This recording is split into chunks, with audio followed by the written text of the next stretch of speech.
everybody, I'm Starr Morgayne, and I have been asked to do some more canning videos. I got a bunch of frozen blueberries from a friend, and so I decided that I'm going to can some blueberry jam. And you can join me. I've got my canner. It's on the heat. It's got water in it, getting ready to boil so I can sterilize my jars. I've got my stock pot to cook the blueberries in so we can make the jam. My canning utensils, and I've also got this book, 175 Best Jams, Jellies, Marmalades, and Other Spreads. It's a really good book, and we're going to be using the recipe out of this one. Okay, and I've also got my jelly jars, and we're going to get those open and sterilized and ready to go. Okay, so I've got my mise en place together, which is basically just a fancy way of saying I've got my stuff and measured out so I can get ready to do what I'm doing. I've got my 4 cups of blueberries in here. And this is 2.5 pounds of blueberries, and we're going to mash that all up here in a minute. I've got my 4 cups of sugar, and I've taken my 1/4 cup out of it. I've got my tablespoon of lemon juice. Now, the recipe does call for freshly squeezed lemon juice, but as a master food preserver, I want to be as safe as possible, so we use bottled lemon juice. It also calls for 1/2 teaspoon of unsalted butter, and that is optional. That's just so that your jam doesn't foam up as much, and you don't necessarily have to have that in there. I've also got my pectin and my bowl because it requests that you put your pectin in your bowl and you mix it with your 1/4 cup of sugar. And I've got my jars over here, and they have been washed and sterilized. Now, you do not have to sterilize your lids anymore, your lids and rings. Due to new requirements with Ball, they've changed the method in which they make those and put the, I can't remember the name of it, the gooey stuff around the edge, the ring around the edge, and so you don't have to heat that up anymore. All right, so what we're going to do then is we're going to combine the blueberries and the lemon juice. I'm going to pour that all around there. And I'm going to turn the heat on real quick. And we're going to let that warm up just a little. And then we're going to mash those up with my potato masher here. And while that's warming up a little bit, we're going to go ahead and open the pectin and pour that in my bowl here.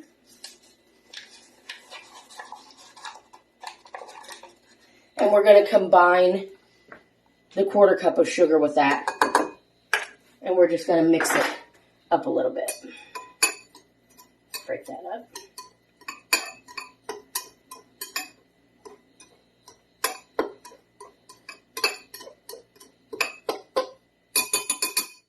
All right. Okay, so I've got my blueberries mashed up as much as I want them to be. I like a lot of big chunks in my jam, so this is all that I did with them. And now I'm going to pour in my bowl of pectin and sugar, and we're going to slowly add that in as we stir it.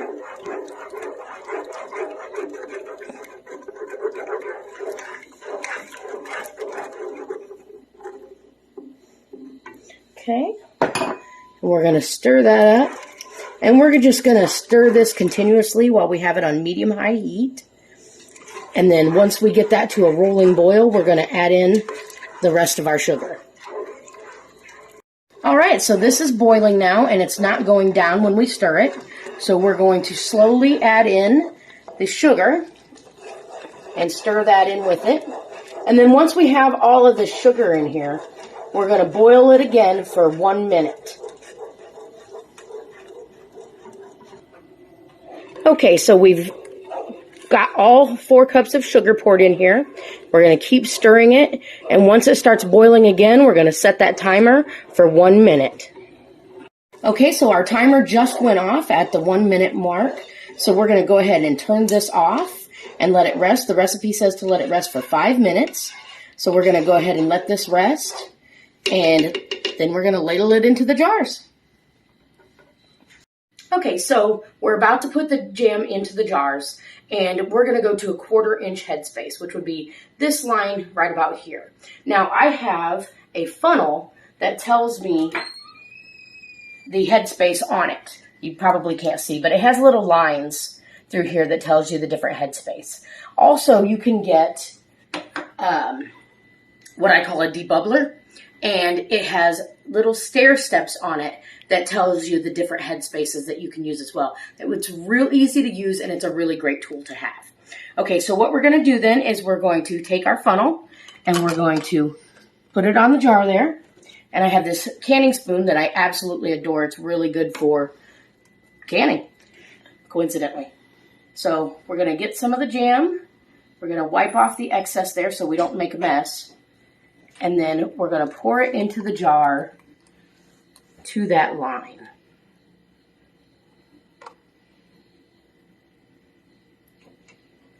And then we can lift this to check it. Okay, it's not quite there yet, so I'll add a little bit more to get up there.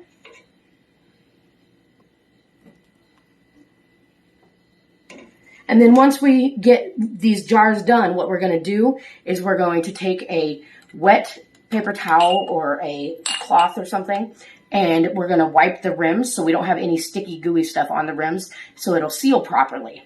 We're also going to, and I like to use these chopsticks that you can get just about anywhere, any Asian restaurant, market, whatnot.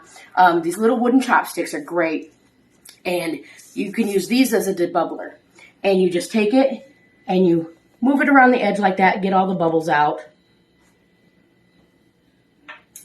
And then, as I said, we'll wipe the rims, we'll put the lid on, and then we'll put the ring on and screw it on hand tight. And I'll come back when we have all these filled. Jars filled, and we've got 5 of the 4-ounce jars filled. And then we've got one that wasn't quite full, so we'll just put that one in the fridge. So I'm going to take these hot jars and put them in the hot water. And you want to make sure that your water ends up coming up a couple of inches above the jars because we are water bath canning.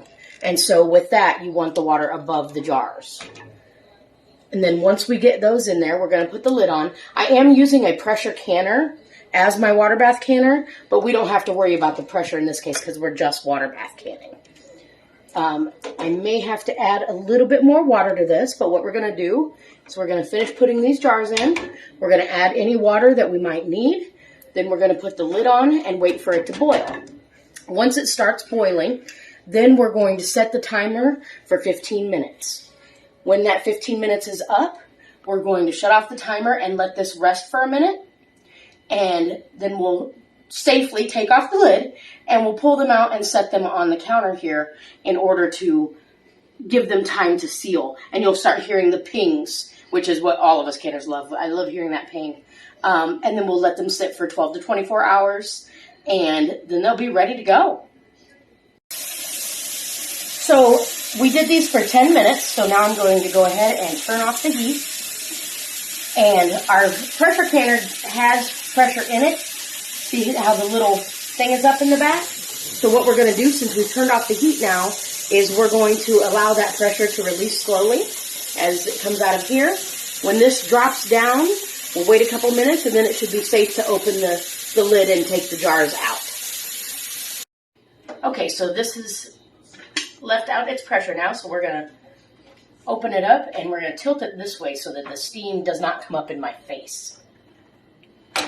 And you got to be very careful because there's still hot water on there, and you don't want to burn yourself. So it's still bubbling a little bit, but we're going to get these jars out. And make sure you keep them upright the whole time. You do not want to tip them over or anything. And we're going to set them here on the counter while they will sit for the 24 hours and seal themselves.